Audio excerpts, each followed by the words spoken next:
2,000-year-old code cracked. After 70 years, scientists cracked the mysterious Dead Sea Scrolls code, revealing ancient biblical prophecies. After more than 7 decades of scholarly frustration, researchers have finally deciphered one of the last undeciphered writing systems found among the Dead Sea Scrolls, unlocking 2,000-year-old biblical themes that shed new light on ancient Jewish beliefs. Now let's explore the deeper layers of this story here on the Welcome AI to the Deep podcast. Dive. Our mission today is to break a silence that's lasted 2,000 years.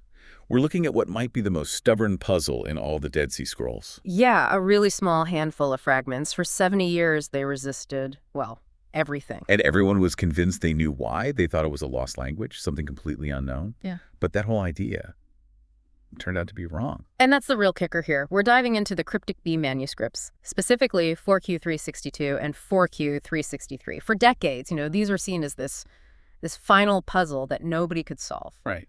But the breakthrough, when it finally came, showed that the big secret wasn't some complex lost tongue. It was actually a pretty simple substitution cipher, just one that was hidden by terrible handwriting. I just have to stop on that timeline. 70 years, you have generations of scholars looking at this thing, treating it like the holy grail of lost scripts, only to find out the real problem wasn't some ancient genius cryptographer, but just a scribe with a really shaky hand. It sounds almost funny, but the impact was huge.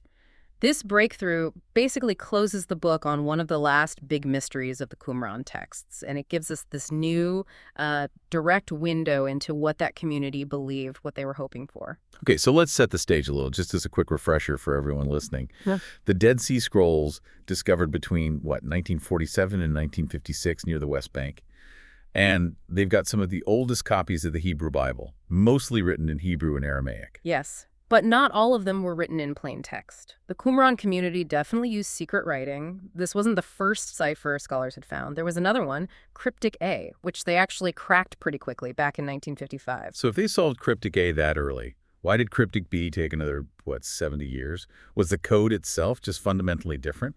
Or was it purely the condition of the fragments? And that is the absolute core of the problem. In hindsight, the structures were similar, but the physical state of the Cryptic B fragments, it made finding any kind of pattern basically impossible. The difficulty was almost entirely physical and paleographic. Paleographic. So the handwriting itself. Exactly. So walk us through, what kind of paleographic hell were these scholars dealing with? Well, there are only 2 manuscripts written just in Cryptic B, and their condition is horrific. You're talking about tiny little fragments. Some of them are just a few millimeters wide. Wow. Yeah, and the leather itself is cracked, it's gone dark, it's frayed.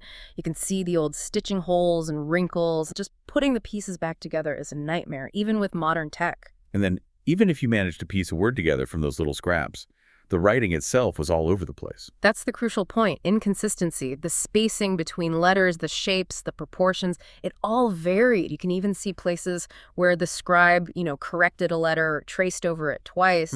It really suggests someone who wasn't a master scribe, or maybe was just working in bad light. So the sloppiness was like an accidental second layer of encryption. They weren't fighting a mastermind. They were fighting messy, ancient paperwork. It's like trying to decode a text message written in a doctor's smudged handwriting. That's a perfect analogy. The real challenge wasn't cryptographic. It was just looking at this messy, distorted script and trying to find a pattern in the chaos. So who was it?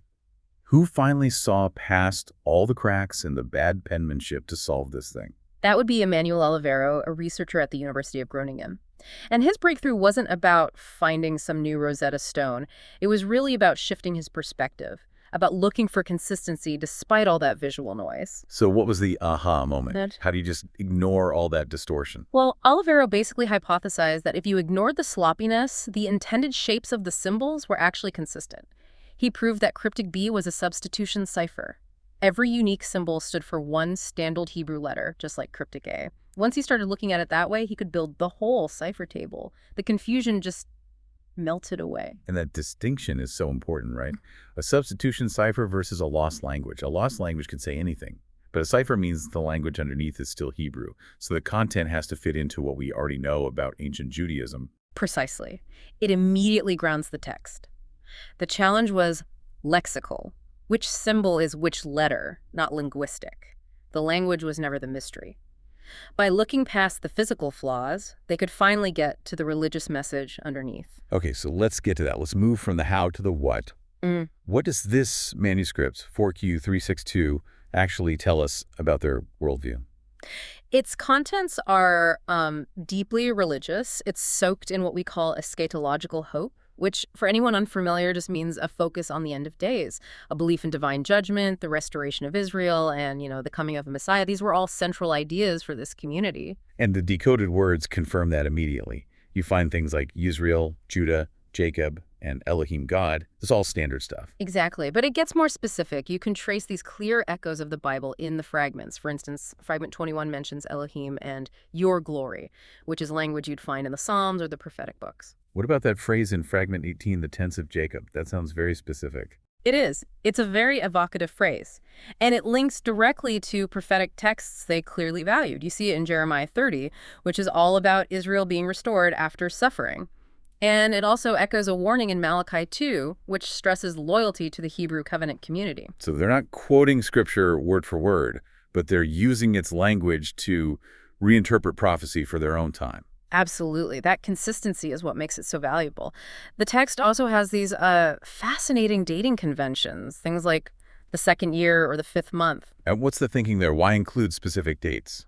It's a way of anchoring the prophecy in a timeline. They might be referencing a real historical ruler, or it could be a veiled timeline for when they expected these end times events to happen. It's a way of saying this isn't just a story, this is happening soon. That feels very precise, which is interesting because there's another part of 4Q362 that's much more puzzling, the part about a grave.